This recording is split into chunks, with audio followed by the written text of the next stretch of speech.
We now have a generation that believes everything we did by colonizing. Yes, it is true. They think everything about colonization was wrong. It wasn't. There were some terrible things, and there were some good things to come out of it. And that is about properly acknowledging your past. Education. Yes, completely. Sanitation. Transportation. There was so much that we brought to communities. But that is. But you're typical of what we're talking about. No, I'm saying that colonization, the empire was wrong. It was wrong, full stop. That's, the things that Britain might have done. But that's very much through your modern sensibilities, Yes. you might say that, because we wouldn't now routinely go into other countries. It was a profoundly racist set of basically invasions of other people, where we subjugated people to our rule and sort of made them work for us. It was completely made their countries work. But imagine yourself in the shoes of a 13-year-old boy hearing you say that. Yeah.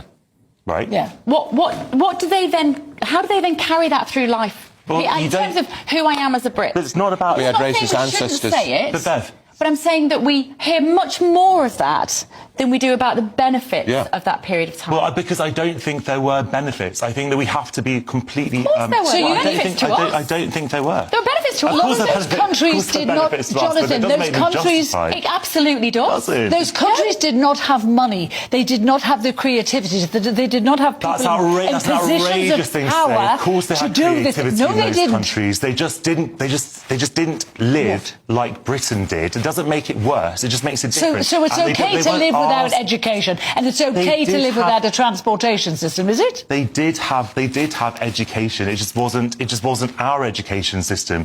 They had language. It wasn't our language. This cultural medicine we brought to precisely what we have. Yes. I don't know. Look, I don't know why we're even living a dream, living the African dream.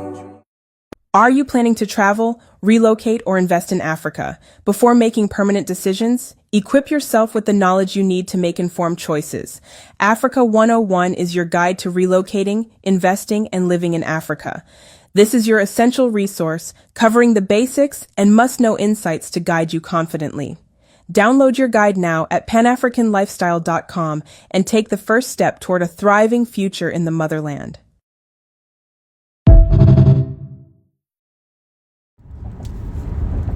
Good evening, gentlemen, and a few of you ladies that may be listening. This is Spiritual Art of War, back at it again with another episode.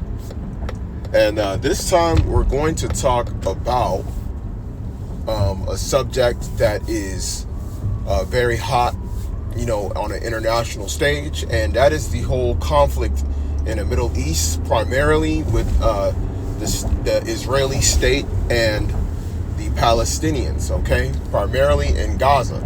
Now, they don't talk about what's going on in the West Bank, because if they talked about it, you'd realize that Hamas doesn't need to be present in order for the Israelis to be aggressive against the Palestinian people.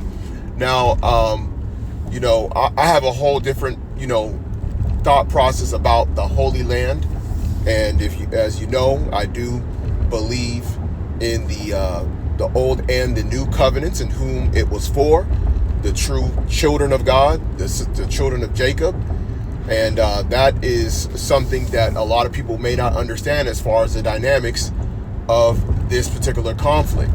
Okay, now the Palestinians have never claimed themselves to be the people of God. They've never claimed themselves to be the children of Jacob, and therefore they are more viewed as long-time settlers, multi-generational, and they, as far as a group, they were identified as Palestinians in large part due to the Balfour Declaration. So I highly recommend that you get yourself, in a position where you understand some level of history. I know a lot of people do try and talk about these conflicts and react to them without understanding the history behind them. And this is how some people get misinformed about the situation, and unfortunately it's a lot deeper than I can even go into right now on this particular episode.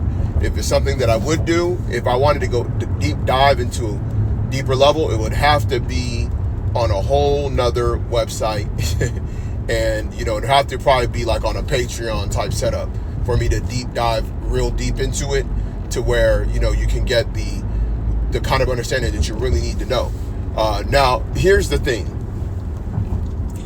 if you are someone who is a proud American and you feel like America is supposed to be the leader of democracy, is supposed to be the example of freedom, and you're upset about what is happening to the Palestinians, and you think that what's happening to them is wrong, well, you just condemned the United States of America, because its very formation was done in the exact same way in which the Israeli state is doing.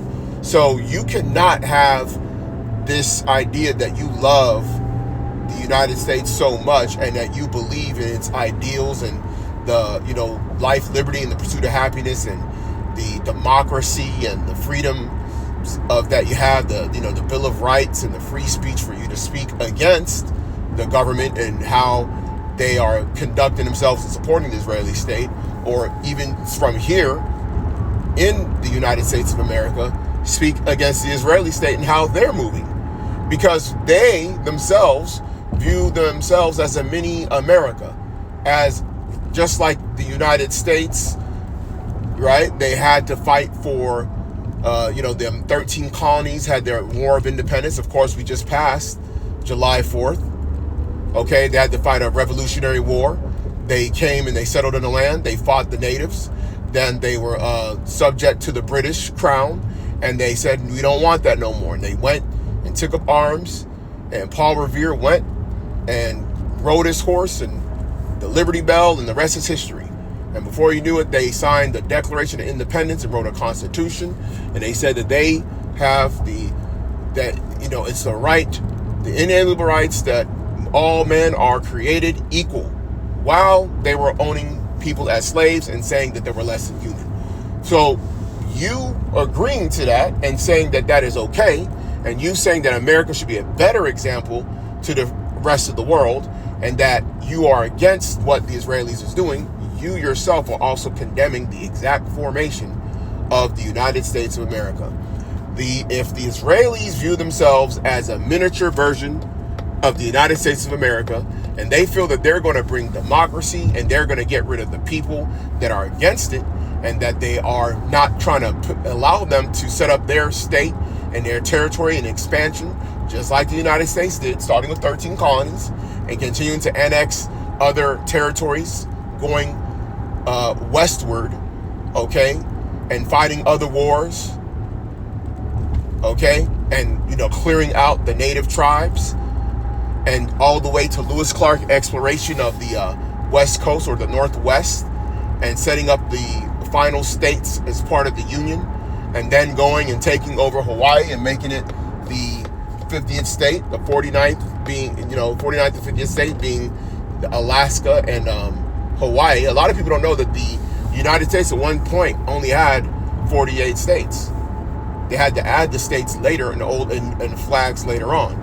Okay, and then they took on other territories, U.S. territories like U.S. Guam, okay, U.S. Samoa. They took on places like Puerto Rico. They even had Philippines as a colony. Did you know that? So a lot of people, because they want, that's what they call the Spanish-American War, French-Indian War. Look up how these different territories were gone through wars and through different aspects of diplomacy, land purchases like the Louisiana Purchase. So when you look back at that history and you say to yourself, finding out how the United States of America became 50 states, how did it expand to be this vast territory, you have to ask yourself, if you are okay with that, why are you not okay with the Israelis doing the same thing? I'm just, calling it just, like I see it.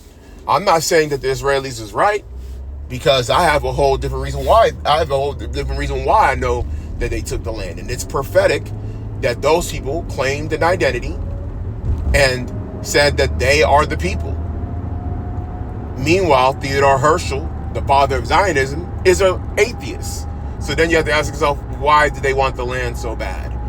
Okay, and a lot of people, even some people that view themselves as high-level intellectuals, don't understand the end game as to why they want that land. Okay, and I just seen a gentleman by the name of Marquette Devon Burton who has a channel called The Saint, or The Saint and the Sinner. And he's been going back and forth with different Zionists and telling them about how evil they are and what they're doing is evil and how they're liars and all this stuff. And I'm not going to say I disagree. However, I don't think he understands the end game of why they're doing it. Because when you understand their motivations as to why they're doing it, and then you see that this motivation is about world domination, the continuing of imperialism, the continue of Western ideals that date back to the ancient Greeks and Romans, because that's the type of system that they're under. They're not believing in the God of Abraham, Isaac, and Jacob. It's actually more of a deity that is more akin to the Greek and Roman gods and the ideals of the ancient, Athenians and the ancient Romans, and the Roman Empire more than anything. I mean, it's very similar. It's just new technology with cameras. Everything that you're seeing is the same exact steps that they took with other groups of people around the world in the lands that they coveted. Okay? They did the same thing to the Australians. They did the same thing in South Africa. They did the same thing in New Zealand. Any land that they felt like their bodies can survive on and withstand the temperatures or the diseases, and it was nice and luscious and fertile and was full of resources, if they liked it, they took it. Other ones that they couldn't, because they couldn't, live. If you know anything about the Caribbean colonies, it was actually noted that soldiers that were sent there, that they knew that it was a place that they would more likely not come out of alive. And the reason why, because they would end up catching, the tropical diseases, and those tropical diseases would wipe out a lot of those soldiers, a lot of those people that would go there. So that's the reason why you didn't see as many, European colonialists, okay, that I call, I know as Edomites, according to Bible and according to their own. They said it themselves. I didn't say it. They said that they're Edomites, but that's a whole nother subject. Okay. But the European colonialists that went over there, they didn't come there in large numbers, and they largely left and went back to their respective European countries. So we have to understand this, is that, when we talk about these different things that I'm talking about, the dynamics of interracial dating, understand this: the dynamics of interracial dating is built upon what has happened in the past.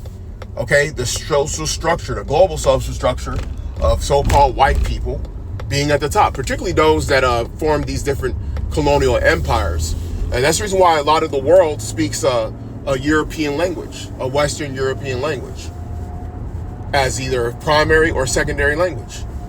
Okay, when you look at these countries, you'll notice that a lot of them were colonized by Europeans. We're talking about on a global scale. Most countries around the world, if you go, this is the reason why I find it so funny when Americans complain about immigration of all these different groups of people, but they don't understand the history as to why they're immigrating. They don't understand the history. What system, economic system, the fiat banking system, and the military conquests, and all the military bases, and the bad trade deals at the threat of violence were signed, and other nations were weakened for the benefit of those that were of part of the European Union, particularly those that are part of NATO. Okay, even countries like New Zealand and Australia, they're actually part of that alliance too. Okay, it may not look like it to people, but they'll say, oh, they're all the way in the Pacific. Well, they carry the same thing. That's the reason why, if you look at it, even Australia still has that British flag. Same thing with New Zealand. Do you know that a lot of those places don't have a Bill of Rights? They actually have, even Canada. Canada is still connected to the British Crown. Okay? Then King Charles, known as Prince Charles formerly, is really the head of state. They just have a prime minister, but the head is really King Charles. You can look it up. A lot of people don't even know this. Okay, so when you look at Trudeau and you think that he's actually like the real leader, no, he still has to report to the crown. Okay, so those particular places like New Zealand, Australia, Canada, they're still connected to Britain. A lot of people don't even know this. And this is very unfortunate that the school system that a lot of people had been in for all these years didn't teach them to do proper research on, these type of subjects. And a lot of this new technology and this access to internet and, Google is not,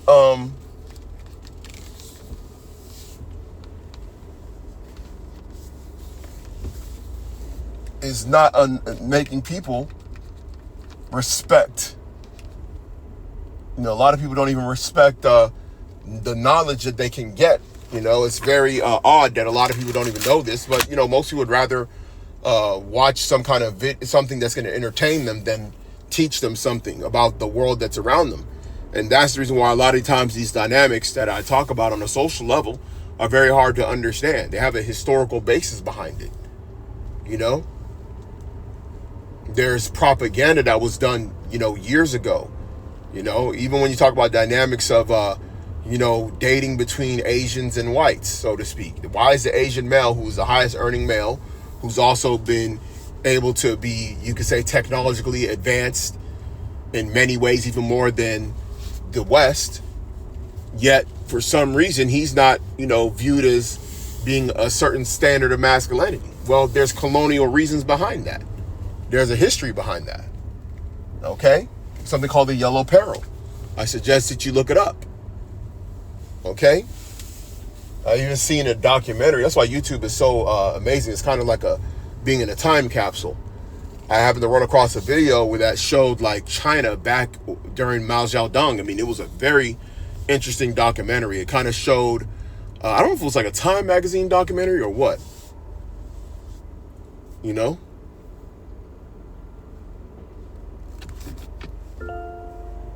I don't know if it was a Time magazine documentary or kind of like what it was that was going on in it. But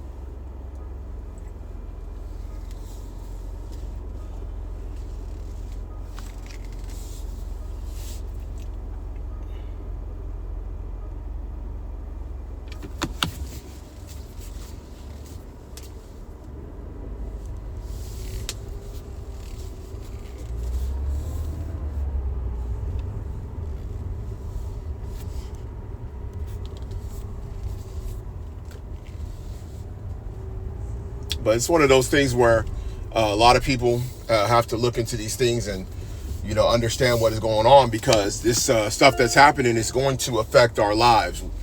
Definitely. You know what I'm saying? Because this conflict is not going to end. There'll eventually have to be some kind of an international response that is not going to be to the liking of the West.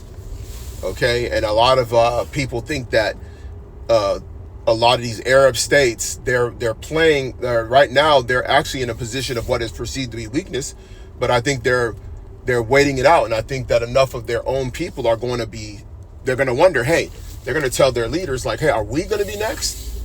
Are we going to be victims of the West and their aggression? And they're going to have to go back to forming a little bit of a coalition with other powerful nations, and eventually, things are going to pop off. And I think a lot of people are not really expecting that. They're hoping for peace, but peace is not something that is just done when people are very greedy for gain, and they don't care whether or not they are, destroying lives out there.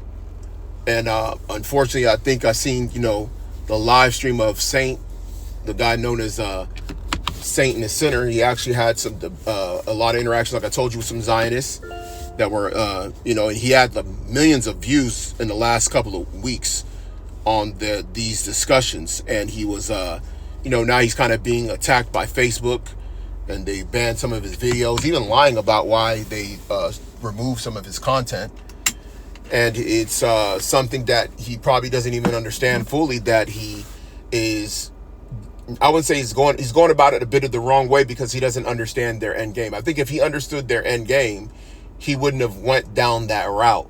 And I knew when I saw that he was talking to actual IDF soldiers, I was like, yeah, they're going to try and take you down, and they're going to try and silence you, muzzle you. And I think that that's what he didn't probably expect.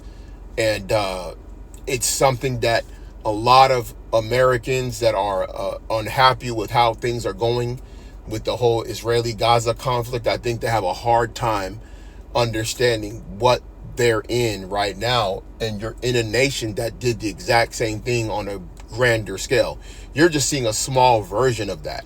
I mean, what is going on there is like equivalent to like the colonialists taking over, like, you know, Virginia, you know, taking over Virginia and Maryland from the natives. I mean, it's like the equivalent.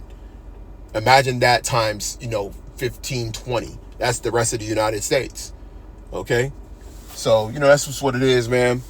Wanted to kind of let you know what I thought about that, and kind of just showing you that, you know, you need to kind of understand that this is that as much as people think that everything is about just looking into your own life, you have to look at what's going on around you, because ultimately the problems that you think that other people have, eventually those same problems may come to you. So let me know what you think in the comments. Like, share, and subscribe, and I'll catch you on the next episode.